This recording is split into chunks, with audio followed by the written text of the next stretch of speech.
एक आवश्यक सूचना, ऐसी ही वीडियो को देखने के लिए मेरा भारत चैनल को सब्सक्राइब करें, लाइक करें। हम आपको भारत के हर राज्य की कोने कोने की वीडियो इस चैनल पर देखने को मिलेंगी। इस चैनल पर आपको भागवत कथा, राम कथा का सीधा लाइव प्रसारण देखने को भी मिलेगा। ये है कर्मनाशा नदी। आइए इसके इतिहास पर एक नजर डालते हैं, कहां से कहां तक बहती है। भारत में गंगा नदी पाप नाशिनी कहलाती है। बिहार के कैमूर जिले से निकलने वाली कर्मनाशा नदी यूपी के सोनभद्र, चंदौली, वाराणसी और गाजीपुर से होकर बहती है और बक्सर के पास गंगा में मिल जाती है।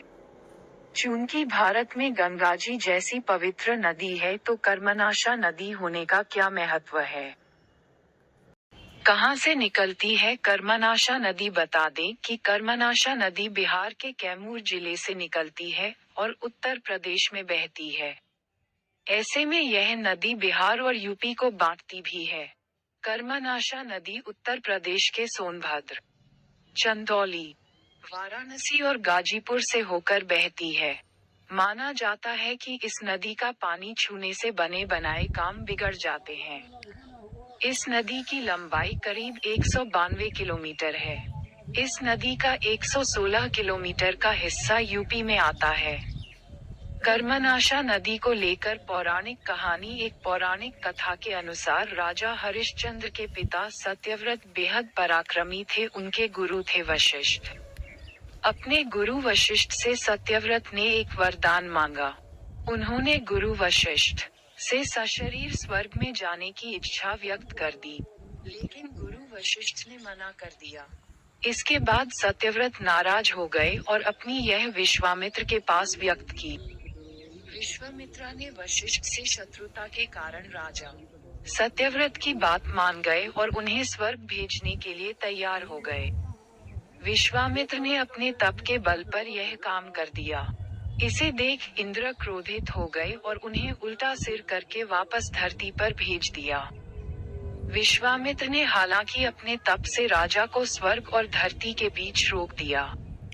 ऐसे में सत्यव्रत बीच में अटक गए और त्रिशंकु कहलाए। लार से बनी नदी। पौराणिक कथाओं में कहा गया है कि देवताओं और विश्वामित्र के युद्ध के बीच त्रिशंकु धरती और आकाश में उल्टे लटक रहे थे। इस दौरान उनके मुंह से तेजी से लार टपकने लगी और यही लार नदी के रूप में धरती पर प्रकट हुई। ऐसा माना जाता है कि ऋषि और कौशिक ने राजा को चांडाल होने का श्राप दिया था और उनकी लार नदी बन रही थी, इसलिए इसे श्रापित कहा गया है।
सबसे पीछे आते थे हम लोग, तो क्लास के पीछे बैठते थे। हम लोग मान लिए थे कि ये लोग बहुत अच्छे पढ़ने में, हम लोग का तो कुछ नहीं हो सकता है। घर वालों को लगता था कि जीव लेगा कैसे भी काम चल जाएगा।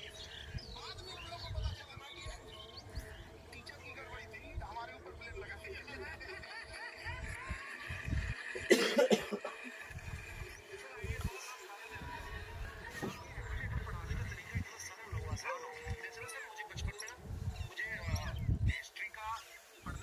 आता था, बड़ा होके पता चला कि मेरा हिस्ट्री में तो था इंटरेस्ट, पर मुझे कहानियां पढ़ना अच्छा लगता था।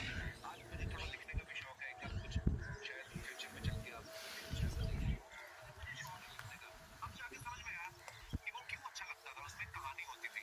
तो ये नहीं हमें पढ़ाया, हमें रट्टा मरवाते थे। तो ये जो आपका ये जो तरीका है, ये बहुत ही बढ़िया है। काश हमारे समय में भी ऐसा होता, यूट्यूब पे अच्छे अच्छे शिक्षक होते। हालांकि हमारे टीचर भी बहुत अच्छे थे, लेकिन ये इतने डिटेल में आज मैंने आपके वीडियोस देखे हैं, मतलब जिस सब्जेक्ट को आप जानते भी ना हो और अगर आपका अगर लेक्चर देखें और सुने तो उसमें इतनी रुचि पैदा हो जाती है, बिकॉज हम सब टीचर्स के द्वारा ही पढ़ाए गए हैं और हमारे अच्छे टीचर्स भी रहे हैं, लेकिन जरूर आप में एक बहुत ही खास बात है, हर सब्जेक्ट को बहुत इंटरेस्टिंग बना देते हैं। और थैंक यू। इसमें क्या है ना, टैलेंट जो है ये टीचर्स को विजुअल ट्रेनिंग कैसे देती है, बता निकल रहे हैं कहानी। मैं एक छोटा एक प्रश्न पूछता हूँ, असैसिनेशन किसको लगा, किसको मालूम है? लोग बिलीव करते रहेंगे लेकिन नहीं मालूम। असैसिनेशन किस माने को होती है? कर ली ही चलो भैया क्या कर बोल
सुनना दादा पूछा कमाल है गजमा पिए तो छूट गया ना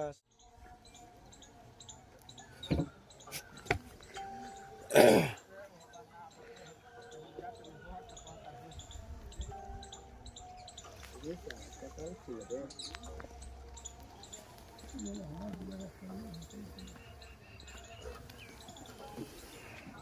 गुस्सा नशा कर रहा है सर सही है इनको तो चक्कर नहीं करेगा नहीं गुस्सा चाहिए आपको इनको कहता मैं हेलो नहीं कर रहा नहीं दिया सोना खाने लगा हैं कल पूछ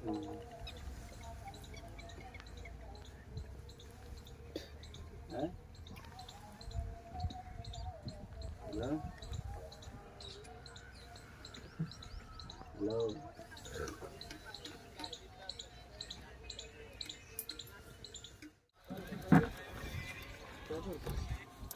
नहीं है आवाज लगा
पानी का तेज बहाव है। पानी को देखो ऐसा लग रहा है बोट कितनी तेज चल रही है ना।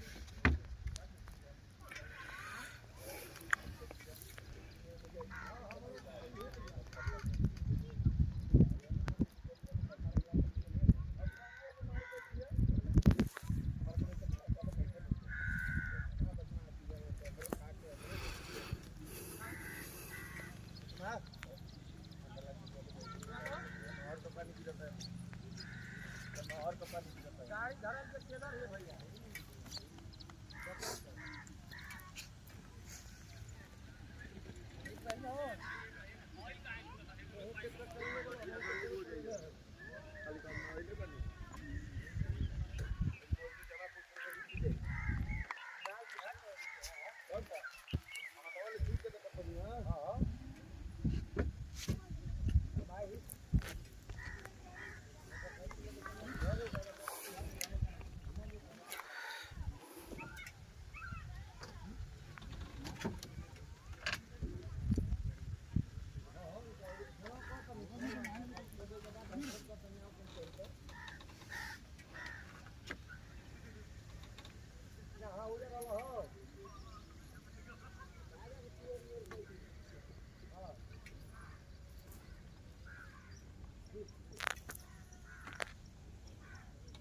दिया ना, खर्च मार का है।